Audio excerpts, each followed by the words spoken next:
ಎಷ್ಟೋ ಸಲ ನಮಗನ್ಸುತ್ತೆ ಅಲ್ವಾ, ಆ, ನಾವು ಇಡೀ ದಿನ ಕಷ್ಟಪಟ್ಟು ಹೌದು. ಮನೆಯವರ ಅಥವಾ ಆಫೀಸಿನವರ ಜವಾಬ್ದಾರಿಗಳನ್ನೆಲ್ಲ ನಮ್ಮ ತಲೆ ಮೇಲೆ ಎಳೆದುಕೊಂಡು ದುಡಿತಿರ್ತೀವಿ. ಆದರೆ ಕಡೆಗೆ ಒಂದೇ ಒಂದು ಥ್ಯಾಂಕ್ಸ್ ಅಥವಾ ಬೆನ್ನು ತಟ್ಟುವ ಕೆಲಸ ಯಾರೂ ಮಾಡೋದಿಲ್ಲ ಅಂತ. ಖಂಡಿತ, ಇದು ಬಹಳ ಜನರ ಪ್ರಾಬ್ಲಮ್. ನಿಜ. ಆದರೆ ಕನ್ಯಾರಾಶಿಯವರ ಪಾಲಿಗೆ ಇದು ಬರೀ ಒಂದು ಕಾಲ್ಪನಿಕ ಪ್ರಶ್ನೆ ಅಲ್ಲ, ಇದು ಅವರ ಇಡೀ ಜೀವನದ ನೈಜ ಕಥೆ. ಎಕ್ಸಾಕ್ಟ್ಲಿ. ಆದರೆ ಇವತ್ತು ನಾವು ಕೈಗೆತ್ತುಕೊಂಡಿರುವ ಈ ಆಳವಾದ ವಿಶ್ಲೇಷಣೆಯಲ್ಲಿ ಈ ಕಥೆಗೊಂದು ದೊಡ್ಡ ಅಚ್ಚರಿಯ ತಿರುವು ಸಿಗಲಿದೆ. ಹೌದು, ಒಂದು ಮೇಜರ್ ಟರ್ನಿಂಗ್ ಪಾಯಿಂಟ್ ಅಂತಾನೆ ಹೇಳ್ಬೋದು. Correct. 5 days of destiny for Virgo ಅಂದ್ರೆ ಕನ್ಯಾರಾಶಿಯವರ ಭವಿಷ್ಯದ 5 ದಿನಗಳು ಅನ್ನೋ ಅತ್ಯಂತ ಕುತೂಹಲಕಾರಿ ಮೂಲವರದಿಯ ಈ ಆಳವಾದ ಅಧ್ಯಯನಕ್ಕೆ ಸ್ವಾಗತ. ಇಂದಿನ ನಮ್ಮ ಗುರಿ ಕೇವಲ ಗ್ರಹಗಳ ಚಲನೆಯನ್ನ ಓದೋದಲ್ಲ. ಹೌದು, ಇದರಲ್ಲಿ ತುಂಬಾ ಆಳವಾದ ವಿಷಯಗಳಿದಾವೆ. ಅದೇ, ಬದಲಾಗಿ ಈ ವರದಿಯಲ್ಲಿ ಅಡಗಿರುವ ಮಾನಸಿಕ ಅಂಶಗಳು, ಒಂಥರ ನಿಗೂಢ ಮಹಿಳೆಯ ಪ್ರವೇಶ ಮತ್ತು ಅಲ್ಲಿ ಸೂಚಿಸಿರುವ ಕೆಲವು ವಿಚಿತ್ರ ಅನಿಸುವ ಪರಿಹಾರಗಳ ಹಿಂದಿನ ಅಸಲಿ ವಿಜ್ಞಾನವನ್ನ ಅರ್ಥ ಮಾಡ್ಕೊಳ್ಳೋದು. ಖಂಡಿತ. ಈ ಅಧ್ಯಯನ ಕೇವಲ ಮುಂದಿನ ವಾರ ನಿಮಗೆ ಲಾಟ್ರಿ ಹುಡಿಯುತ್ತೆ ಅಂತ ಹೇಳುವಂತ ಒಂದು ಮೇಲ್ನೋಟದ ಭವಿಷ್ಯವಾಣಿಯಲ್ಲ. ಬದಲಾಗಿ ಇದು ಕನ್ಯಾರಾಶಿಯವರ ಮೂಲಭೂತ ವ್ಯಕ್ತಿತ್ವ, ಅವರು ಇದುವರೆಗೂ ಮೌನವಾಗಿ ನಡೆದು ಬಂದ ಕಠಿಣ ಹಾದಿ, ಮೌನವಾದ ಹೋರಾಟ, ಹೌದು, ಮತ್ತು ಆ ಅಪಾರವಾದ ಸಹನೆಗೆ ಈಗ ಹೇಗೆ ಪ್ರತಿಫಲ ಸಿಗಲಿದೆ ಅನ್ನೋದರ ನಡುವಿನ ಆಳವಾದ ಸಂಪರ್ಕವನ್ನ ಬಿಡಿಸಿ ಹೇಳುತ್ತೆ. ಅಬ್ಸಲ್ಯೂಟ್ಲಿ. ಆ ಸಂಪರ್ಕವನ್ನು ಅರ್ಥ ಮಾಡಿಕೊಳ್ಳೋದೇ ನಮ್ಮ ಇಂದಿನ ಮುಖ್ಯ ಕೆಲಸ. ಪೀಠಿಕೆಯಿಂದ ನಾವು ನೇರವಾಗಿ ಕನ್ಯಾರಾಶಿಯವರ ವ್ಯಕ್ತಿತ್ವದ ವಿಶ್ಲೇಷಣೆಗೆ ಇಳಿಲೇಬೇಕು. ಹೌದು, ಬೇಸ್ ಅರ್ಥ ಆಗಬೇಕು. ಯಾಕಂದ್ರೆ ಅವರ ಹಿಂದಿನ ಕಷ್ಟಗಳನ್ನ, ಅವರ ತ್ಯಾಗವನ್ನ ಅರ್ಥ ಮಾಡ್ಕೊಂಡ್ರೆ ಮಾತ್ರ ಮುಂಬರುವ ಈ 5 ದಿನಗಳ ಯಶಸ್ಸಿನ ತೂಕ ನಮಗೆ ಸಂಪೂರ್ಣವಾಗಿ ತಿಳಿಯುತ್ತೆ. ಕರೆಕ್ಟ್. ಇಲ್ಲಿರುವ ದಾಖಲೆಗಳನ್ನು ನೋಡಿದಾಗ ಒಂದು ವಿಷಯ ತುಂಬಾ ಸ್ಪಷ್ಟವಾಗುತ್ತೆ. ಇವರು ಬಾಲ್ಯದಿಂದಲೂ ಕಷ್ಟಪಟ್ಟು ಬೆಳೆದವರು. ಹೌದು. ಚಿಕ್ಕ ವಯಸ್ಸಿನಲ್ಲೇ ಇಡೀ ಕುಟುಂಬದ ಜವಾಬ್ದಾರಿಯನ್ನ ತಮ್ಮ ಹೆಗಲಿಗೆ ಹೊತ್ತವರು. ನಿಜ. ತಮ್ಮ ಆನಂದದ ವಯಸ್ಸನ್ನೇ ಕಳ್ಕೊಂಡಿರ್ತಾರೆ. ಹೌದು. ಅದೇ, ತಾವು ಎಂಜಾಯ್ ಮಾಡಬೇಕಾದ ವಯಸ್ಸಿನಲ್ಲಿ ತಮ್ಮ ಕನಸುಗಳನ್ನೆಲ್ಲ ತ್ಯಾಗ ಮಾಡಿ ಎಷ್ಟೋ ಅಪಮಾನ ಮತ್ತು ನಷ್ಟಗಳನ್ನ ಮೌನವಾಗಿ ನುಂಗಿಕೊಂಡವರಿವರು. ಹೌದು, ಮತ್ತು ಅವರ ಪ್ರಾಮಾಣಿಕತೆ ಹಾಗೂ ನೇರ ನುಡಿಯ ಬಗ್ಗೆಯೂ ಇಲ್ಲಿ ಪ್ರಸ್ತಾಪವಿದೆ. ಆ ಸ್ಟ್ರೇಟ್ ಫಾರ್ವರ್ಡ್ ನೇಚರ್. ಎಕ್ಸಾಕ್ಟ್ಲಿ. ಅವರು ಎಷ್ಟೇ ಪ್ರೀತಿಯಿಂದ ತುಂಬಿದ್ರೂ ಅವರ ಈ ನೇರವಾದ ಪ್ರಾಮಾಣಿಕತೆಯೇ ಕೆಲವೊಂಗೆ ಅವರಿಗೆ ಶತ್ರುಗಳನ್ನ ಸೃಷ್ಟಿ ಮಾಡುತ್ತೆ. ಅವರಿಗೆ ಬೆಲೆ ಇಲ್ಲದ ಕಡೆ ಅವರು 1 ನಿಮಿಷ ಕೂಡ ಇರೋದಿಲ್ಲ. ಜ್ಯೋತಿಷದ ಪ್ರಕಾರ ಈ ನಿರ್ದಿಷ್ಟ ಗುಣಲಕ್ಷಣಗಳಿಗೆ ಅತ್ಯಂತ ಬಲವಾದ ಕಾರಣಗಳಿದಾವೆ. ಏನದು ಆ ಕಾರಣ? ಆಕಾಶದ ಲೆಕ್ಕಾಚಾರದ ಪ್ರಕಾರ ನೋಡಿ, ಕನ್ಯಾ ರಾಶಿಯ ಮೇಲೆ ಒಟ್ಟು 9 ಪಾದಗಳ ಪ್ರಭಾವ ಇರುತ್ತೆ. 9 ಪಾದಗಳು? ಹೌದು. ಉತ್ತರ ನಕ್ಷತ್ರದ 2, 3 ಮತ್ತು 4ನೇ ಪಾದಗಳು, ಹಸ್ತ ನಕ್ಷತ್ರದ ಸಂಪೂರ್ಣ 4 ಪಾದಗಳು, ಸರಿ, ಮತ್ತು ಚಿತ್ತ ನಕ್ಷತ್ರದ ಮನಸ್ಸಿನ ನಕ್ಷತ್ರ ಅಂತ ಹೇಳ್ತೀವಿ, ಅದರ 1 ಮತ್ತು 2ನೇ ಪಾದಗಳು. ಒಟ್ಟು 9 ಆಯ್ತು. ನಿರ್ದಿಷ್ಟ ಸಂಯೋಜನೆಯೇ ಅವರ ಆಳವಾದ ಆಲೋಚನೆ ಮತ್ತು ನಿರ್ಧಾರಗಳ ಸ್ಪಷ್ಟತೆಗೆ ಮುಖ್ಯ ಕಾರಣ. ಒಂದು ನಿಮಿಷ, ಸ್ವಲ್ಪ ತಡೀರಿ. ಈ 9 ಪಾದಗಳು ಏನು ಅಂತ ಸ್ವಲ್ಪ ಸರಳವಾಗಿ, ಯಾವುದೇ ಜ್ಯೋತಿಷ್ಯದ ಬ್ಯಾಕ್ಗ್ರೌಂಡ್ ಇಲ್ಲದವರೆಗೂ ಅರ್ಥವಾಗುವ ಹಾಗೆ ಬಿಡಿಸಿ ಹೇಳ್ಬೋದಾ?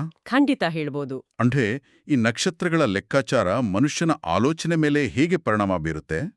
ಇದನ್ನ ಬಹಳ ಸಿಂಪಲ್ ಆಗಿ ನೋಡೋಣ.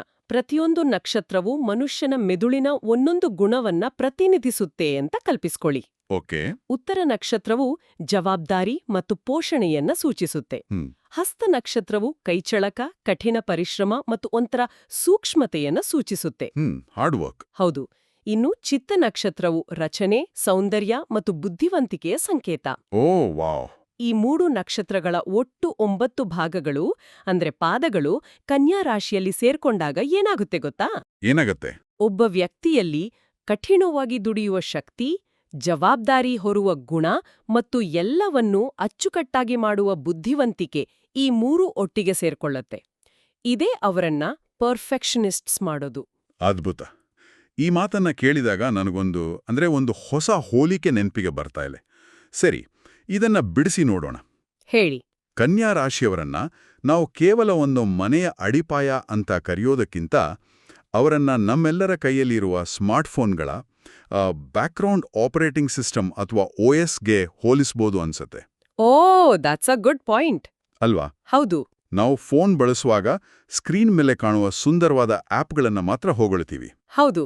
ಆದ್ರೆ ಆ ಆಪ್ಗಳು ಕ್ರ್ಯಾಶ್ ಆಗದಂತೆ ನೋಡ್ಕೊಳ್ಳೋದು, ಬ್ಯಾಟರಿ ಉಳಿಸೋದು, ಪ್ರತಿಯೊಂದು ಮೆಮರಿಯನ್ನ ನಿರ್ವಹಿಸೋದು ಇವೆಲ್ಲವನ್ನು ಆಪರೇಟಿಂಗ್ ಸಿಸ್ಟಮ್ ಸದ್ದಿಲ್ಲದೆ ಮೌನವಾಗಿ ಬ್ಯಾಕ್ಗ್ರೌಂಡ್ನಲ್ಲಿ ಮಾಡ್ತಾ ಇರುತ್ತೆ. ಕರೆಕ್ಟ್. ಯಾರಿಗೂ ಅದು ಕಣ್ಣಿಗೆ ಕಾಣೋದಿಲ್ಲ. ಎಕ್ಸಾಕ್ಟ್ಲಿ. ಕನ್ಯಾ ರಾಶಿಯವರದು ಕೂಡ ಇದೇ ಕೆಲಸ. ಅವರು ಇಡೀ ವ್ಯವಸ್ಥೆಯ ಭಾರ ಹೊರತಾರೆ, ಆದರೆ ಯಾರಿಗೂ ಅವರ ಈ ಪರದೆ ಹಿಂದಿನ ಕಷ್ಟ ಕಾಣೋದಿಲ್ಲ. ಹೌದು, ಇದು ಬಹಳ ದುರದೃಷ್ಟಕರ. ಆದರೆ ಇಲ್ಲೊಂದು ಪ್ರಶ್ನೆ ಹೇಳುತ್ತೆ, ಇವರ ಈ ಮೌನ ಸಹನೆ, ತಮ್ಮ ದುಃಖವನ್ನ ಯಾರಿಗೂ ಹೇಳಿಕೊಳ್ಳದೆ ತಾವೇ ಅನುಭವಿಸುವುದಿದೆಯಲ್ಲ, ಇದು ಅವರ ಅತಿದೊಡ್ಡ ಶಕ್ತಿನ ಅಥವಾ ಅವರ ದೌರ್ಬಲ್ಯನ? ಇದು ನಿಜಕ್ಕೂ ಚರ್ಚೆ ಮಾಡಬೇಕಾದ ಪ್ರಮುಖ ಪ್ರಶ್ನೆ. ಮೇಲ್ನೋಟಕ್ಕೆ ಯಾರ ಬಳಿಯೂ ಸಹಾಯ ಕೇಳದೆ ಮೌನವಾಗಿ ನೋವು ನುಂಗೋದು ದೌರ್ಬಲ್ಯದಂತೆ ಕಾಣಬಹುದು. ಹೌದು, ವೀಕ್ನೆಸ್ ಅನ್ಸುತ್ತೆ. ಅಥವಾ ತಮ್ಗೆ ತಾವು ಮಾಡಿಕೊಳ್ಳುವ ಅನ್ಯಾಯದಂತೆ ಕೂಡ ಕಾಣಬಹುದು. ಆದ್ರೆ ದೀರ್ಘಾವಧಿಯ ಮನೋವಿಜ್ಞಾನದ ದೃಷ್ಟಿಯಿಂದ ವಿಶ್ಲೇಷಿಸಿದ್ರೆ ಈ ಕಠಿಣ ಪರಿಶ್ರಮ ಮತ್ತು ಮೌನ ಸಹನೆಯೇ ಒಂದು ಅತ್ಯಂತ ಬದವಾದ, ಯಾರಿಂದಲೂ ಅಲುಗಾಡಿಸಲಾಗದ ಮಾನಸಿಕ ಸ್ಥೈರ್ಯವನ್ನ ರೂಪಿಸುತ್ತೆ. ಅಂದ್ರೆ ಮೆಂಟಲ್ ಸ್ಟ್ರೆಂತ್. ಎಕ್ಸಾಕ್ಟ್ಲಿ. ಅವರು ಪ್ರತಿ ಹೆಜ್ಜೆಯಲ್ಲೂ ಸವಾಲುಗಳನ್ನ ಎದುರಿಸಿ ನಷ್ಟಗಳನ್ನ ಕಂಡ್ರೂ ಆ ಪರಿಸ್ಥಿತಿಯನ್ನ ವಿಶ್ಲೇಷಿಸುವ ತಾಳ್ಮೆಯನ್ನ ಎಂದಿಗೂ ಕಳೆದುಕೊಳ್ಳೋದಿಲ್ಲ. ಕಷ್ಟಗಳು ಅವರನ್ನ ಒಡೆಯೋದಿಲ್ಲ, ಬದಲಾಗಿ ಅವರನ್ನ ಒಂದು ಹರಿತವಾದ ಆಯುಧವನ್ನಾಗಿ ರೂಪಿಸುತ್ತೆ. ಅದೇ ಅವರ ಅತಿದೊಡ್ಡ ಶಕ್ತಿ.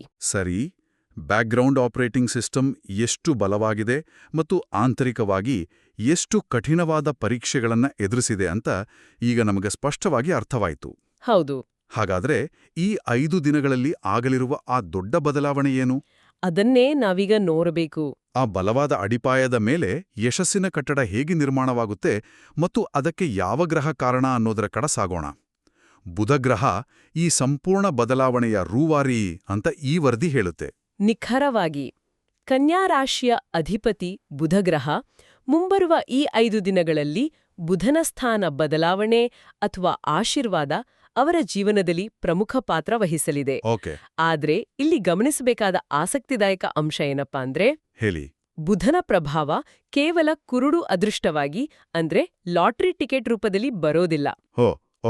ಬುಧನನ್ನ ಜ್ಞಾನ, ತರ್ಕ, ಬುದ್ಧಿವಂತಿಕೆ ಮತ್ತು ಸಂವಹನದ ಅಂದ್ರೆ ಕಮ್ಯುನಿಕೇಷನ್ನ ಗ್ರಹ ಅಂತ ಪರಿಗಣಿಸ್ತಾರೆ. ಹಾಗಾದ್ರೆ ಇದರ ಒಟ್ಟಾರೆ ಅರ್ಥ ಏನು?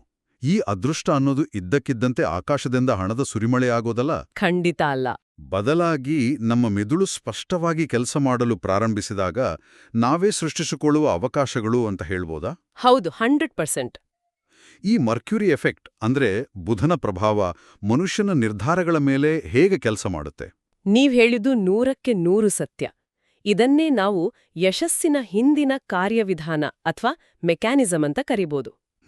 ನೋಡಿ, ಒಬ್ಬ ವ್ಯಕ್ತಿ ನಿರಂತರವಾಗಿ ಕಷ್ಟಪಡ್ತಾ ಇದ್ದಾಗ ಅವನ ಮೆದುಳು ಒಂದ್ ರೀತಿಯ ಸರ್ವೈವಲ್ ಮೋಡ್ನಲ್ಲಿರುತ್ತೆ. ಬದುಕುಳಿಯುವ ಹೋರಾಟ. ಎಕ್ಸಾಕ್ಟ್ಲಿ. ಅಲ್ಲಿ ಕೇವಲ ನಾಳೆಯ ದಿನವನ್ನ ಹೇಗೆ ಕಳೆಯೋದು ಅನ್ನೋ ಆತಂಕ ಇರುತ್ತೆ ವಿನಃ ದೊಡ್ಡ ಯೋಜನೆಗಳನ್ನ ಮಾಡೋ ಕ್ಲಾರಿಟಿ ಇರೋದಿಲ್ಲ. ನಿಜ, ಫೋಕಸ್ ಇರಲ್ಲ. ಆದ್ರೆ ಬುಧನ ಪ್ರಭಾವ ಹೆಚ್ಚಾದಾಗ ಆ ಆತಂಕದ ಮಂಜು ಕರಗುತ್ತೆ. ಆಲೋಚನೆಗಳಲ್ಲಿ ಸ್ಪಷ್ಟತೆ ಬರುತ್ತೆ. ಆತುರವಿಲ್ಲದೆ, ಭಯವಿಲ್ಲದೆ ಸಾಧಕ ಬಾಧಕಗಳನ್ನ ತೂಗಿ ನೋಡಿ ನಿರ್ಧಾರ ತೆಗೆದುಕೊಳ್ಳುವ ಸಾಮರ್ಥ್ಯ ಜಾಗೃತಗೊಳ್ಳುತ್ತೆ. ತರ್ಕಬದ್ಧವಾದ ಮೆದುಳು ಕೆಲಸ ಮಾಡಲು ಶುರು ಮಾಡಿದಾಗ ಸಣ್ಣ ಪ್ರಯತ್ನ ಕೂಡ ದೊಡ್ಡ ಫಲಿತಾಂಶಗಳನ್ನ ತರುತ್ತೆ. ಇದು ಕೇವಲ ಅದೃಷ್ಟ ಅಲ್ಲ, ಇದು ಸ್ಪಷ್ಟತೆಯಿಂದ ಬರುವ ಶಕ್ತಿ. ಹೌದು. ವರದಿಯಲ್ಲಿ ಹೇಳಿರುವಂತೆ ಇದರಿಂದಲೇ ಅವರಿಗೆ ಆರ್ಥಿಕ ಲಾಭ ಆಗೋದು. ನಿಂತ್ಹೋದ ಹಣ ಅಥವಾ ಯಾರೋ ಸಾಲ ಪಡೆದು ವಾಪಸ್ ಕೊಡದಿದ್ದ ಹಣ ಇದ್ದಕ್ಕಿದ್ದಂತೆ ವಾಪಸ್ ಬರೋದು ಇದೇ ಕಾರಣಕ್ಕಿರಬೇಕು. ಖಂಡಿತ, ಅವರ ಮಾತಿನಲ್ಲಿ ಬರುವ ಶಕ್ತಿಯಿಂದ. ಹೌದು, ಯಾಕೆಂದರೆ ಇವರ ಸಂವಹನ ಅಥವಾ ಮಾತನಾಡುವ ಶೈಲಿಯಲ್ಲಿ ಒಂದು ಹೊಸ ಧೈರ್ಯ ಮತ್ತು ಸ್ಪಷ್ಟತೆ ಬಂದಿರುತ್ತೆ. ವಿದ್ಯಾರ್ಥಿಗಳಿಗೂ ಅಷ್ಟೇ. ಹೌದಾ? ಹೌದು, ವಿದ್ಯಾರ್ಥಿಗಳಿಗೆ ಏಕಾಗ್ರತೆ ಹೆಚ್ಚಾಗತ್ತೆ. ವ್ಯಾಪಾರಿಗಳಿಗೆ ದೀರ್ಘಕಾಲದಿಂದ ನಿಂತೋಗಿದ್ದ ಒಪ್ಪಂದಗಳು ಯಶಸ್ವಿಯಾಗತ್ತೆ. ಮತ್ತು ಉದ್ಯೋಗಿಗಳಿಗೆ ತಾವು ಇದುವರೆಗೂ ಮೌನವಾಗಿ ಮಾಡಿದ ಕಠಿಣ ಪರಿಶ್ರಮಕ್ಕೆ ತಕ್ಕ ಬಡ್ತಿ ಹಾಗೂ ಗೌರವ ಸಿಗತ್ತೆ. ಇದು ನಿಜಕ್ಕೂ ಒಂದು ಸಂಪೂರ್ಣ ಪ್ಯಾರಡೈಮ್ ಶಿಫ್ಟ್. ಹೌದು, ಇದು ಕೇವಲ ಒಂದು ವಾರದ ಮಟ್ಟಿಗೆ ಬಂದು ಹೋಗುವ ಗಾಳಿಯಲ್ಲ. ಬಡತನ ಮತ್ತು ಆರ್ಥಿಕ ಒತ್ತಡ ಕಡಿಮೆಯಾಗಿ ನಾನು ಅಂತಿಮವಾಗಿ ಮತ್ತೆ ಆರಾಮಾಗಿ ಉಸಿರಾಡಬಹುದು ಅನ್ನೋ ನಿರಾಳತೆ ಅವರಲ್ಲಿ ಮೂಡುತ್ತೆ. ಕರೆಕ್ಟ್. ಅವರ ಮೆದುಳು ಈಗ ಸರ್ವೈವಲ್ ಮೋಡಿಂದ ಗ್ರೋತ್ ಮೋಡ್ ಕಡೆಗೆ ಅಂದ್ರೆ ಬೆಳವಣಿಗೆಯ ಹಂತದ ಕಡೆಗೆ ವಾಲುತ್ತೆ. ಹೌದು, ಇದು ಶಾಶ್ವತ ಬದಲಾವಣೆಯ ಆರಂಭ. ಈಗ ಬುಧ ಗ್ರಹದ ಪ್ರಭಾವದಿಂದ ಅವರ ಆಲೋಚನೆಗಳಲ್ಲಿ ಸ್ಪಷ್ಟತೆ ಬಂದಾಗ ಕಣ್ಣಿಗೆ ಕಾಣದಿದ್ದ ಅವಕಾಶಗಳು ಕಾಣಲು ಶುರುವಾಗುತ್ತೆ ಅಂತ ನಾವು ಚರ್ಚೆ ಮಾಡಿದ್ವು. ಹೌದು. ಈ ಹೊಸ ಸ್ಪಷ್ಟತೆಯೇ ಅವರ ಜೊತೆಯಲ್ಲೇ ಇದ್ದು ಬೆಂಬಲ ನೀಡ್ತಾ ಇದ್ದ ಆ ನಿಗೂಢ ಮಹಿಳೆಯನ್ನ ಗುರುತಿಸಲು ಸಹಾಯ ಮಾಡೋದು ಅಲ್ವಾ? ಎಕ್ಸಾಕ್ಟ್ಲಿ, ಇದೇ ಆ ಕನೆಕ್ಷನ್. ಇಲ್ಲಿ ವಿಷಯ ನಿಜಕ್ಕೂ ರೋಚಕವಾಗುತ್ತೆ. ಈ 5 ದಿನಗಳಲ್ಲಿ ಒಬ್ಬ ಮಹಿಳೆಯ ಕಾರಣದಿಂದಾಗಿ ಕನ್ಯಾ ರಾಶಿಯವರು ತುಂಬಾ ಅದೃಷ್ಟಶಾಲಿ ಆಗ್ತಾರೆ ಅಂತ ಮೂಲ ದಾಖಲೆಗಳು ಹೇಳುತ್ತೆ. ಹೌದು, ಆಕೆಯ ಮಾತು, ಆಕೆಯ ಸಹಾಯ ಅಥವಾ ಒಂದು ಸಣ್ಣ ಸಲಹೆ ಅವರ ಜೀವನದಲ್ಲಿ ಒಂದು ಮಹತ್ವದ ತಿರುವು ತರುತ್ತೆ. ಓಕೆ. ವಿಶೇಷವಾಗಿ ಆರ್ಥಿಕವಾಗಿ ಸ್ಥಗಿತಗೊಂಡ ಕೆಲಸಗಳು ಮತ್ತೆ ಚಲಿಸಲು ಆಕೆ ನೇರ ಕಾರಣ ಆಗ್ತಾಳೆ. ಅಚ್ಚರಿಯ ವಿಷಯ ಏನಪ್ಪಾ ಅಂದ್ರೆ ಆ ಮಹಿಳೆ ಯಾರೋ ಆಕಾಶದಿಂದ ಇಳಿದು ಬಂದ ಆ ಹೊಸಬಳಲ್ಲ. ಹಿಂದಿನಿಂದಲೂ ಬೆಂಬಲ ನೀಡ್ತಾ ಬಂದವಳು, ಕಷ್ಟದ ಸಮಯದಲ್ಲಿ ಹೆಗಲು ಕೊಟ್ಟವಳು. ಹೌದು, ಪರಿಚಯ ಇರೋರೆ. ಆದರೆ ಬಹುಶಃ ತಮ್ಮ ಆತಂಕದ ದಿನಗಳಲ್ಲಿ ಕನ್ಯಾ ರಾಶಿಯವರು ಆಕೆಯ ಮೌಲ್ಯವನ್ನ ಅಂದ್ರೆ ಆಕೆಯ ಇಂಪಾರ್ಟೆನ್ಸ್ ಅನ್ನ ಸಂಪೂರ್ಣವಾಗಿ ಅರಿತುಕೊಂಡಿರಲಿಲ್ಲ. ಆಗ್ತಿರುತ್ತೆ, ಮನುಷ್ಯನ ಸಹಜ ಗುಣ ಅದು. ಆಕೆ ಯಾರೆಂದು, ಆಕೆಯ ಪಾತ್ರ ಎಷ್ಟು ದೊಡ್ಡದು ಅಂತ ಅರಿವಾದಾಗ ಅವರಿಗೆ ಆಶ್ಚರ್ಯ ಮತ್ತು ಕೃತಜ್ಞತೆ ಒಟ್ಟಿಗೆ ಮೂಡುತ್ತೆ. ಇದು ನಮ್ಮ ಕಣ್ಣು ಮುಂದೇ ಇರುವ ಆದರೆ ನಾವು ಗುರುತಿಸದ ಗಾರ್ಡಿಯನ್ ಏಂಜಲ್ ಅಥವಾ ರಕ್ಷಕ ದೇವತೆಯ ಪರಿಕಲ್ಪನೆಯನ್ನು ನೆನಪಿಸುತ್ತೆ. ಇದನ್ನ ಇನ್ನಷ್ಟು ವಿಶಾಲ ದೃಷ್ಟಿಕೋನದಿಂದ ನೋಡಿದ್ರೆ ಇದು ಕೇವಲ ಒಬ್ಬ ಲೌಕಿಕ ವ್ಯಕ್ತಿ ಅಂದ್ರೆ ಮನುಷ್ಯನ ಸಹಾಯದ ಬಗ್ಗೆ ಮಾತ್ರ ಮಾತಾಡ್ತಾ ಇಲ್ಲ. ಮತ್ತೆ ಮೂಲದಲ್ಲಿ ಈ ಮಹಿಳೆಯನ್ನ ಸಾಕ್ಷಾತ್ ದುರ್ಗಾದೇವಿಯ ಸ್ವರೂಪ ಅಂತ ಉಲ್ಲೇಖಿಸಲಾಗಿದೆ.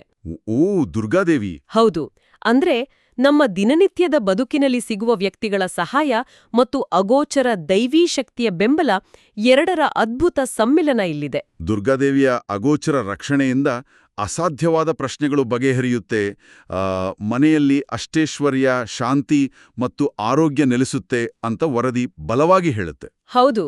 ಅಪಾಯ ಹತ್ರ ಬಂದ್ರೂ ಕೊನೆಯ ಕ್ಷಣಗಳಲ್ಲಿ ಒಂದು ಕಾಲ್ಪನಿಕ ಶೀಲ್ಡ್ ಅಥವಾ ರಕ್ಷಾ ಕವಚದಂತೆ ಅದು ಕಾಪಾಡುತ್ತೆ. ಇದರ ಹಿಂದಿನ ಮಾನಸಿಕ ಪ್ರಭಾವ ಏನು ಅಂತ ನೀವು ಯೋಚಿಸ್ತೀರಿ? ಮಾನಸಿಕವಾಗಿ ಮನುಷ್ಯನಿಗೆ ಕಷ್ಟದ ಸಮಯದಲ್ಲಿ ನನ್ನ ಹಿಂದೆ ಒಂದು ದೊಡ್ಡ ಅಲುಗಾಡಿಸಲಾಗದ ಶಕ್ತಿಯಿದೆ ಅನ್ನೋ ನಂಬಿಕೆಯೇ ಅದ್ಭುತಗಳನ್ನ ಸೃಷ್ಟಿ ಮಾಡುತ್ತೆ. ನಿಜ. ಕನ್ಯಾ ರಾಶಿಯವರು ದುರ್ಗಾದೇವಿಯ ಅಂಶದಿಂದಲೇ ಜನಿಸ್ತಾರೆ ಅನ್ನೋ ನಂಬಿಕೆಯಿದೆ. ಈ ನಂಬಿಕೆಯು ಅವರಲ್ಲಿರುವ ಧೈರ್ಯವನ್ನ ಇಮ್ಮಡಿಗೊಳಿಸುತ್ತೆ. ನಾನು ಒಂಟಿಯಲ್ಲ, ದೈವೀ ಶಕ್ತಿಯೊಂದು ನನ್ ಬೆನ್ನಿಗಿದೆ ಅಂತ ಮನುಷ್ಯ ನಂಬಿದಾಗ ಅವನು ತೆಗೆದುಕೊಳ್ಳುವ ರಿಸ್ಕ್, ಅವನು ಎದುರಿಸುವ ಸವಾಲುಗಳು ಸಂಪೂರ್ಣವಾಗಿ ಬದಲಾಗುತ್ತೆ. ಹೌದು, ಒಂದು ಕಾನ್ಫಿಡೆನ್ಸ್ ಬರುತ್ತೆ. ಎಷ್ಟೇ ಬಾರಿ ಬಿದ್ರೂ ಮತ್ತೆ ಸ್ಪ್ರಿಂಗ್ನಂತೆ ಎದ್ದು ನಿಲ್ಲುವ ಶಕ್ತಿ ಈ ನಂಬಿಕೆಯಿಂದಲೇ ಬರೋದು. ಅದೇ ನಂಬಿಕೆಯಿಂದಲೇ ಅವರು ಮುಂಬರುವ ದಿನಗಳಲ್ಲಿ ನನ್ನ ಸಮಯ ಬಂದಿದೆ ಅಂತ ಆತ್ಮವಿಶ್ವಾಸದಿಂದ ಹೇಳಲು ಸಾಧ್ಯ ಆಗೋದು. ಖಂಡಿತ. ಸರಿ, ಒಳ್ಳೆಯ ದಿನಗಳು ಬರ್ತಾ ಇದೆ, ಮಾನಸಿಕ ಸ್ಪಷ್ಟತೆ ಸಿಕ್ಕಿದೆ ಅನ್ನೋದು ಖಚಿತವಾದ ನಂತರ ಆ ಅದೃಷ್ಟವನ್ನು ಉಳಿಸಿಕೊಳ್ಳಲು ಮತ್ತು ಬರುವ ಅಡೆತಡೆಗಳನ್ನು ನಿವಾರಿಸಲು ವರದಿಯು ಕೆಲವು ನಿರ್ದಿಷ್ಟ ನಿಯಮಗಳು ಮತ್ತು ಆಚರಣೆಗಳನ್ನು ಸೂಚಿಸಿದೆ. ಹೌದು, ಕೆಲವು ರೆಮಿಡೀಸ್ ಇದಾವೆ. ಇಲ್ಲಿ ಹೇಳಿರುವ ಪರಿಹಾರಗಳ ಪಟ್ಟಿಯನ್ನ ನೋಡಿದರೆ ನಿಜಕ್ಕೂ ಕುತೂಹಲ ಮೂಡುತ್ತೆ. ಹೌದು. ಉದಾಹರಣೆಗೆ ದುರ್ಗಾ ದೇವಸ್ಥಾನಕ್ಕೆ ಭೇಟಿ ನೀಡಿ 5 ತೆಂಗಿನಕಾಯಿಗಳನ್ನ ಒಡೆಯೋದು, 5 ಬಡವರಿಗೆ ದಾನ ಮಾಡೋದು. Okay, number 5. ಹೌದು, ಮತ್ತು ಮನೆಯನ್ನ ಸ್ವಚ್ಛವಾಗಿಡೋದು ಇತ್ಯಾದಿಗಳನ್ನ ಮಾಡಬೇಕು ಅಂತ ಸೂಚಿಸಲಾಗಿದೆ. ಕೇವಲ ಅಷ್ಟೇ ಅಲ್ಲ, ಹೊಸ ಕೆಲಸಗಳನ್ನ ಸೋಮವಾರ ಅಥವಾ ಬುಧವಾರ ಮಾತ್ರ ಪ್ರಾರಂಭಿಸಬೇಕು. ಹೌದು. ಆ 2 ದಿನಗಳಲ್ಲಿ ಹಸಿರು ಬಟ್ಟೆ ಧರಿಸಬಾರ್ದು ಅಂತ ಕೂಡ ಹೇಳಲಾಗಿದೆ. ಕೆಂಪು, ಕಪ್ಪು, ಬಿಳಿ, ಗುಲಾಬಿ, ನೀಲಿ ಮತ್ತು ಹಳದಿ ಬಣ್ಣಗಳು ಅದೃಷ್ಟ ತರುತ್ತೆ ಮತ್ತು ಅದೃಷ್ಟದ ಸಂಖ್ಯೆ 5. ಕರೆಕ್ಟ್. ದಾನ ಮಾಡೋದು, ಮನೆಯನ್ನ ಕ್ಲೀನ್ ಮಾಡೋದು ಸರಿ. ಆದರೆ ಇಲ್ಲಿನ್ನೊಂದು ಎಚ್ಚರಿಕೆ ಇದೆ ನೋಡಿ. ಏನು? ಇಂಗ್ಲಿಷ್ ಅಕ್ಷರ ಎ ಮತ್ತು ಜಿಯಿಂದ ಪ್ರಾರಂಭವಾಗುವ ಹೆಸರಿನವರಿಂದ ಆದಷ್ಟು ದೂರವಿರಬೇಕು ಅಂತ ವರದಿ ಎಚ್ಚರಿಸುತ್ತೆ. ಹೌದು, ಇದು ಬಹಳ ಮುಖ್ಯವಾದ ಪಾಯಿಂಟ್. ಸೊದ್ದ ತಡೀನಿ, ಇದು ತುಂಬಾನೇ ವಿಚಿತ್ರ ಅನ್ನಿಸ್ತಾ ಇದೆ ಅಲ್ವಾ? ಯಾರ್ದೋ ಹೆಸರು ಎ ಅಥವಾ ಜಿಯಿಂದ ಶುರುವಾದ ತಕ್ಷಣ ಅವರು ಹೇಗೆ ನಮ್ಮ ಯಶಸ್ಸಿಗೆ ತಡೆಯಾಗ್ತಾರೆ? ಇದರ ಹಿಂದಿನ ಲಾಜಿಕ್ ಏನು? ಅಥವಾ ಇದು ಬರೀ ಮೂಢನಂಬಿಕೆಯ ಪರಮಾವಧಿನ? ನಿಮ್ಮ ಪ್ರಶ್ನೆ ಬಹಳ ನ್ಯಾಯಯುತವಾಗಿದೆ. ಮೇಲ್ನೋಟಕ್ಕೆ ಎ ಮತ್ತು ಜಿ ಅಕ್ಷರದವರಿಂದ ದೂರವಿರಿ ಅನ್ನೋದು ಸಂಪೂರ್ಣ ಮೂಢನಂಬಿಕೆಯಂತೆ, ತರ್ಕಕ್ಕೆ ನಿಲುಕದ ವಿಷಯದಂತೆ ಕಾಣುತ್ತೆ. ಹೌದು. ಆದರೆ ಇದರ ಹಿಂದಿನ ಮನೋವಿಜ್ಞಾನವನ್ನ ಅಂದ್ರೆ ಸೈಕಾಲಜಿಯನ್ನ ನಾವು ಅರ್ಥ ಮಾಡ್ಕೋಬೇಕು. ಮನುಷ್ಯ ಒಂದು ಹೊಸ ಹೆಜ್ಜೆ ಇಡುವಾಗ ಅವನಿಗೆ ಕೆಲವು ಕಟ್ಟುಪಾಡುಗಳು, ಕೆಲವು ಫಿಲ್ಟರ್ಗಳು ಅಥವಾ ಗಡಿಗಳು ಬೇಕಾಗುತ್ತೆ. ಅಂದ್ರೆ ಇದು ಮೆದುಳಿನ ಜೊತೆ ಆಡುವ ಒಂದು ಆಟವಾ? ಹೌದು, ನಿಖರವಾಗಿ. ನಿಮ್ಮ ಮೆದುಳಿಗೆ ಈ ನಿರ್ದಿಷ್ಟ ಅಕ್ಷರದ ಜನರಿಂದ ದೂರವಿರೋ ಅಂತ ಆದೇಶ ನೀಡಿದಾಗ ನಿಮ್ಮ ಮೆದುಳು ತನ್ನ ಸುತ್ತಮುತ್ತಲಿನ ಜನರ ಬಗ್ಗೆ ಅತಿಯಾದ ಎಚ್ಚರಿಕೆ ವಹಿಸಲು ಪ್ರಾರಂಭಿಸುತ್ತೆ. ಓ, ದ್ಯಾಟ್ ಮೇಕ್ ಸೆನ್ಸ್. ನೀವು ಆತುರದಲ್ಲಿ ಯಾರನ್ನಾದ್ರೂ ನಂಬೋದನ್ನ ಇದು ತಡೆಯುತ್ತೆ. ನೀವು ಪ್ರತಿಯೊಬ್ಬ ವ್ಯಕ್ತಿಯನ್ನು ಒಂದು ಕ್ಷಣ ನಿಂತು ವಿಶ್ಲೇಷಿಸುತ್ತೀರಿ. ಆ ಎ ಮತ್ತು ಜಿ ಕೇವಲ ನೆಪ ಮಾತ್ರ. ಓಕೆ, ಅಸಲಿ ಉದ್ದೇಶ ನಿಮ್ಮನ್ನ ಎಚ್ಚರದ ಸ್ಥಿತಿಯಲ್ಲಿ ಅಂದ್ರೆ ಸ್ಟೇಟ್ ಆಫ್ ಹೈಪರ್ ಅಲರ್ಟ್ನೆಸ್ ನಲ್ಲಿ ಇಡೋದು. ವಾವ್. ಧ್ವನಿ ತರಂಗಗಳನ್ನ ಪ್ರತಿನಿಧಿಸುತ್ತೆ. ಕನ್ಯಾ ರಾಶಿಯ ಈಗಿನ ಸ್ಥಿತಿಗೆ ಆ ನಿರ್ದಿಷ್ಟ ಧ್ವನಿ ತರಂಗಗಳು ವಿಳಂಬವನ್ನ ಅಂದ್ರೆ ಡಿಲೇ ಉಂಟು ಮಾಡಬಹುದು ಅನ್ನೋದು ಸಾಂಪ್ರದಾಯಿಕ ಲೆಕ್ಕಾಚಾರ. ಓ, ಇದು ನಿಜಕ್ಕೂ ಅದ್ಭುತವಾದ ಒಳನೋಟ. ಅಂದ್ರೆ ನಾವು ದಾನ ಮಾಡೋದು, 5 ತೆಂಗಿನಕಾಯಿ ಒಡೆಯೋದು, ಮನೆಯನ್ನ ಶುಚಿಯಾಗಿಡೋದು ಮುಂತಾದ ಆಚರಣೆಗಳನ್ನ ಕೇವಲ ಧಾರ್ಮಿಕ ಆಚರಣೆಗಳಾಗಿ ಮಾತ್ರ ನೋಡಬಾರದು. ಖಂಡಿತ ಇಲ್ಲ. ತೆಂಗಿನಕಾಯಿ ಒಡೆಯೋದು ನಮ್ಮೊಳಗಿನ ಅಹಂಕಾರವನ್ನ ಒಡೆದಂತೆ. ಹೌದು. ಮನೆಯನ್ನ ಸ್ವಚ್ಛವಾಗಿಟ್ಕೊಳ್ಳೋದು ನಮ್ಮ ಮನಸ್ಸಿನಲ್ಲಿರುವ ಗೊಂದಲಗಳನ್ನ ನಿವಾರಿಸಿದಂತೆ. 5 ಬಡವರಿಗೆ ದಾನ ಮಾಡೋದು, ಅದು ಎಷ್ಟೇ ಸಣ್ಣ ಮೊತ್ತವಾದರೂ ನಮ್ಮಲ್ಲಿರುವ ಕೃತಜ್ಞತಾ ಭಾವನೆಯನ್ನ ಅಂದ್ರೆ ಗ್ರ್ಯಾಟಿಟ್ಯೂಡನ್ನ ಹೆಚ್ಚಿಸುತ್ತೆ. ಸರಿಯಾಗಿ ಹೇಳಿದ್ದೀರಿ. ನಿರ್ದಿಷ್ಟ ಬಣ್ಣಗಳನ್ನ ಆರಿಸಿಕೊಳ್ಳೋದು, ನಿರ್ದಿಷ್ಟ ದಿನಗಳಂದು ಕೆಲಸ ಪ್ರಾರಂಭಿಸೋದು, ಇವೆಲ್ಲವೂ ಮೆದುಳಿಗೆ ಒಂದು ರೀತಿಯ ಫೋಕಸ್ ನೀಡುತ್ತೆ. ನಾವೊಂದು ಹೊಸ ಹೆಜ್ಜೆ ಇಡುವಾಗ ಯಾವುದೋ ಒಂದು ದಿನ ಅಥವಾ ಬಣ್ಣದ ಮೇಲೆ ನಂಬಿಕೆ ಇಟ್ರೆ ನಮ್ಮ ಮೆದುಳು ಅನಗತ್ಯ ಗೊಂದಲಗಳನ್ನ ಬದಿಗಿಟ್ಟು ಆ ಕೆಲಸದ ಮೇಲೆ ಸಂಪೂರ್ಣವಾಗಿ ಕೇಂದ್ರೀಕರಿಸುತ್ತೆ. ಕರೆಕ್ಟ್. ಈ ಎಲ್ಲಾ ನಿಯಮಗಳು ಕನ್ಯಾ ರಾಶಿಯವರ ಮೆದುಳಿಗೆ ಒಂದು ಸ್ಪಷ್ಟವಾದ ಚೌಕಟ್ಟನ್ನ ಒದಗಿಸುತ್ತೆ. ನಕಾರಾತ್ಮಕ ಶಕ್ತಿಗಳನ್ನ ಹೊರಗಿಟ್ಟು ಕೇವಲ ಸಕಾರಾತ್ಮಕ ಶಕ್ತಿಗಳ ಅಂದ್ರೆ ಪಾಸಿಟಿವ್ ಎನರ್ಜಿ ಮೇಲೆ ದೃಷ್ಟಿ ನೆಡಲು ಸಹಾಯ ಮಾಡುತ್ತೆ. ಒಟ್ಟಾರೆಯಾಗಿ ಇಲ್ಲಿರುವ ದಾಖಲೆಗಳನ್ನ ಮತ್ತು ವಿಶ್ಲೇಷಣೆಗಳನ್ನು ಒಟ್ಟುಗೂಡಿಸಿ ಹೇಳ್ಬೇಕಂದ್ರೆ, ಹೇಳಿ. ಮೌನವಾಗಿ ಕಷ್ಟಗಳನ್ನ ಸಹಿಸ್ಕೊಂಡ, ಬಾಲ್ಯದಿಂದಲೂ ಜವಾಬ್ದಾರಿಗಳ ಭಾರವನ್ನ ತಮ್ಮ ಬೆನ್ನ ಮೇಲೆ ಹೊತ್ತ ಕನ್ಯಾ ರಾಶಿಯವರ ಜೀವನದಲ್ಲಿ ಒಂದು ಹೊಸ ಅಧ್ಯಾಯ. ಹೌದು. ಅಥವಾ ನಾವಾಗಲೇ ಹೇಳಿದ ಹಾಗೆ ಒಂದು ಹೊಸ ಆಪರೇಟಿಂಗ್ ಸಿಸ್ಟಮ್ ಅಪ್ಡೇಟ್ ಶುರುವಾಗ್ತಾ ಇದೆ. ಹೌದು, ಖಂಡಿತ. ಬುಧಗ್ರಹದ ಪ್ರಭಾವದಿಂದ ಬರುವ ಆಲೋಚನಾ ಸ್ಪಷ್ಟತೆ, ತಮಗೆ ಹಿಂದಿನಿಂದಲೂ ಬೆಂಬಲ ನೀಡುತ್ತಾ ಇದ್ದ ಒಬ್ಬ ನಿಗೂಢ ಮಹಿಳೆಯ ಸಹಾಯವನ್ನ ಗುರುತಿಸುವ ಪ್ರಬುದ್ಧತೆ ಮತ್ತು ದುರ್ಗಾದೇವಿಯ ಮೇಲಿನ ಅಪಾರ ನಂಬಿಕೆ, ಇವೆಲ್ಲವೂ ಸೇರಿ ಅವರ ಜೀವನದಲ್ಲಿ ಬೃಹತ್ ಆರ್ಥಿಕ ಮತ್ತು ಮಾನಸಿಕ ಬದಲಾವಣೆಗಳನ್ನು ತರಲಿವೆ ಅನ್ನೋದರ ಸಂಪೂರ್ಣ ಚಿತ್ರಣವನ್ನ ಈ ವರದಿ ನಮಗೆ ನೀಡಿದೆ. ನಿಜ. ದೀರ್ಘಕಾಲದ ಆರೋಗ್ಯ ಸಮಸ್ಯೆಗಳು ಕಡಿಮೆಯಾಗಿ ಮುಂಜಾನೆ ಎದ್ದ ತಕ್ಷಣ ಒಂದು ಹೊಸ ಜೀವನೋತ್ಸಾಹ ಮೂಡುತ್ತೆ ಅನ್ನೋದು ಬಹಳ ಸುಂದರವಾದ ಮತ್ತು ನಿರಾಳವಾದ ಕಲ್ಪನೆ. ಹೌದು. ಮತ್ತು ಇಲ್ಲಿ ನಾವು ಗಮನಿಸಬೇಕಾದ ಅತಿ ಮುಖ್ಯ ಅಂಶ ಏನಪ್ಪಾ ಅಂದ್ರೆ, ಹೇಳಿ. ಈ ಅಧ್ಯಯನದ ಪ್ರಸ್ತುತತೆ ಕೇವಲ ಜ್ಯೋತಿಷ್ಯವನ್ನ ನಂಬುವರಿಗೆ ಅಥವಾ ಕನ್ಯಾ ರಾಶಿಯವರಿಗೆ ಮಾತ್ರ ಸೀಮಿತವಾಗಿಲ್ಲ. ಓಕೆ. ಇದೊಂದು ಸಾರ್ವತ್ರಿಕ ಸತ್ಯದ ದ್ಯೋತಕ. ಕಷ್ಟಪಟ್ಟು ದುಡಿದ್ರೆ, ನಮ್ಮ ಕೆಲಸದಲ್ಲಿ ಪ್ರಾಮಾಣಿಕತೆ ಇದ್ರೆ ಮತ್ತು ಫಲಿತಾಂಶಕ್ಕಾಗಿ ತಾಳ್ಮೆಯಿಂದ ಕಾಯುವ ಗುಣ ಇದ್ರೆ ಆ ಶ್ರಮ ಎಂದಿಗೂ ವ್ಯರ್ಥವಾಗೋದಿಲ್ಲ. ಅಬ್ಸಲ್ಯೂಟ್ಲಿ. ಸರಿಯಾದ ಸಮಯದಲ್ಲಿ ಸರಿಯಾದ ಸಹಾಯ ಖಂಡಿತವಾಗಿ ಒದಗಿ ಬರುತ್ತೆ ಅನ್ನೋದನ್ನ ಇದು ಎತ್ತಿ ತೋರಿಸುತ್ತೆ. ಕನ್ಯಾ ರಾಶಿಯವರ ಆ ಕಠಿಣ ಪರಿಶ್ರಮವೇ ಅವರ ಈಗಿನ ಅದೃಷ್ಟಕ್ಕೆ ಅಸಲಿ ಆಧಾರ. ಖಂಡಿತ. ಇದು ಕೇವಲ ಬ್ಯಾಂಕ್ ಬ್ಯಾಲೆನ್ಸ್ ಹೆಚ್ಚಾಗುವ ಸಮಯವಲ್ಲ, ಇಲ್ಲಿವರೆಗೂ ಮನಸ್ಸಿನ ಮೇಲೆ ಭಾರವಾಗಿದ್ದ, ರಾತ್ರಿ ನಿದ್ದೆಗೆಡಿಸ್ತಿದ್ದ ಆ ಆರ್ಥಿಕ ಒತ್ತಡ ಸಂಪೂರ್ಣವಾಗಿ ಕರಗುವ ಸಮಯ. ಹೌದು, ಫೈನಾನ್ಷಿಯಲ್ ಫ್ರೀಡಮ್.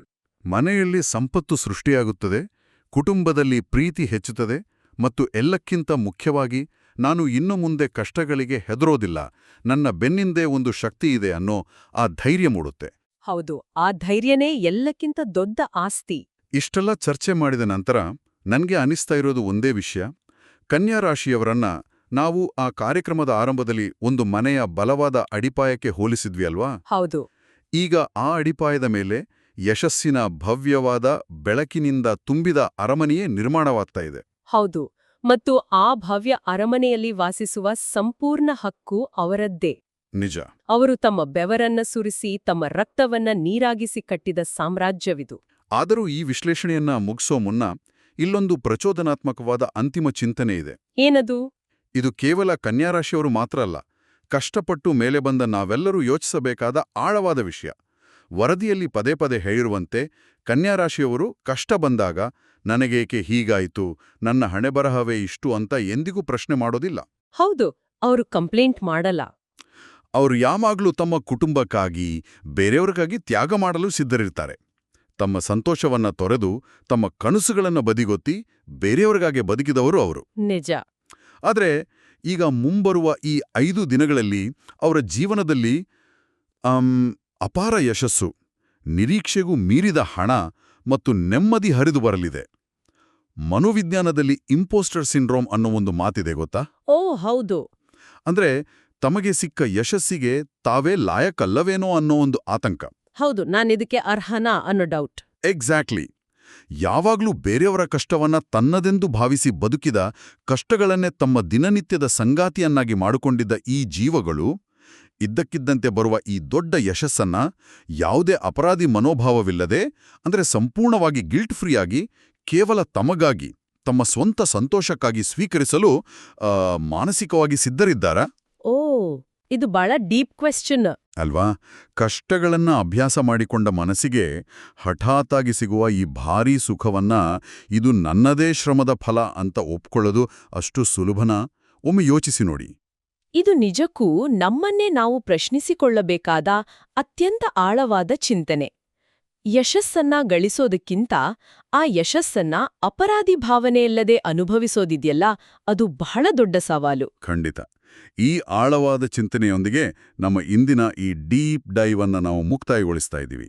ಕನ್ಯಾ ರಾಶಿಯವರ ಈ ಅದೃಷ್ಟದ ದಿನಗಳು ಅವರಿಗೆ ಕೇವಲ ಸಂಪತ್ತನ್ನ ಮಾತ್ರವಲ್ಲ, ಆ ಸಂಪತ್ತನ್ನ ಯಾವುದೇ ಅಳುಕಿಲ್ಲದೆ ಹೆಮ್ಮೆಯಿಂದ ಅನುಭವಿಸುವ ಮಾನಸಿಕ ಸ್ಥೈರ್ಯವನ್ನ ಕೂಡ ಕರುಣಿಸಲಿ. ಹೌದು. ಮುಂದಿನ ಆಸಕ್ತಿದಾಯಕ ವಿಶ್ಲೇಷಣೆಯೊಂದಿಗೆ ಮತ್ತೆ ಭೇಟಿಯಾಗೋಣ.